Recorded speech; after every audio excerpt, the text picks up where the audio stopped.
Frank Darris is my guest. He's America's top insurance attorney, and we thought we would talk today about a lot of people on the highways, through the airways, taking trains. I fly 150,000 miles a year. I certainly am a veteran and a road warrior and try and keep a smile on my face when things get canceled. But it's not just the cancellation. It's one thing if you're going home and, gosh darn it, your flight's supposed to leave at 2 and you get out at 6, or you're leaving at 6 and you get out at 11, you still get home. Here's where it gets tricky. A lot of people are going to want to take some cruises. Those are times when, if you're late, you just can't helicopter in to your cruise ship. Or you're looking at your place where you're going to vacation, and gosh darn it, Gary, there's the hurricane. The Caribbean is in the middle of a problem, and either your resort is uninhabitable, your hotel has serious damage, and if you're on the island, you got to get out. And if you're going to the island, how do you cancel it? So it's tough stuff.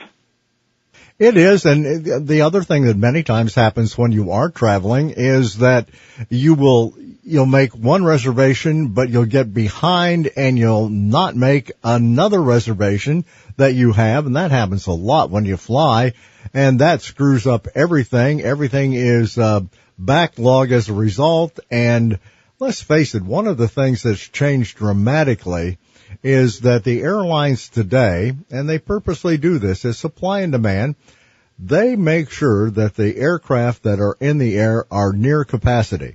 And so if you miss a flight, it ain't going to be real easy to book passage on another flight because there just won't be any seats available. Let's try and help everybody because, I'm not somebody that likes to pay extra for insurance. I want us all to get the right price or pay a stupid low price for insurance. It just depends how big the ticket is.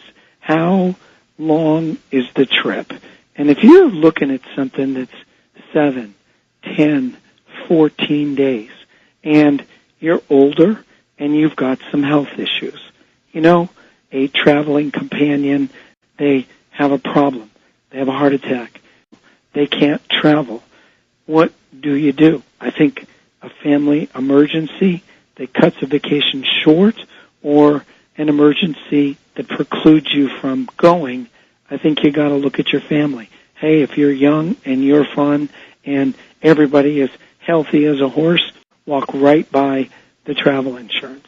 On the other hand, if you're older and you've got medication and you've got heart issues or blood pressure or all kinds of different things that people can have, that's something that, boy, oh boy, I really look at that cost and say, wait a second, if I have to cut this short and come home, I'm going to be buying tickets, I'm going to be paying for the remainder of my trip, and gosh darn it, Gary, what happens if you have to get to a foreign hospital and our insurance here in the U.S. doesn't cover us over there? Certainly if you're older, Medicare definitely doesn't cover you when you're abroad. Very definitely. And the other thing is if you have to be airlifted back, let's say, to the United States or to a place for surgery, my goodness. Here, you mentioned the airlift. For my younger travelers that are surfing around the world, they're going to a great place. Gosh darn it, they get a neck injury. That airlift is $25,000 to $35,000. Take 1, 2, or 3 of these tips. Check out travel insurance or trip interruption insurance. And when you do travel, make sure that the house is safe, things are locked up, and you stay off Facebook in terms of your intentions so the burglars can go someplace else.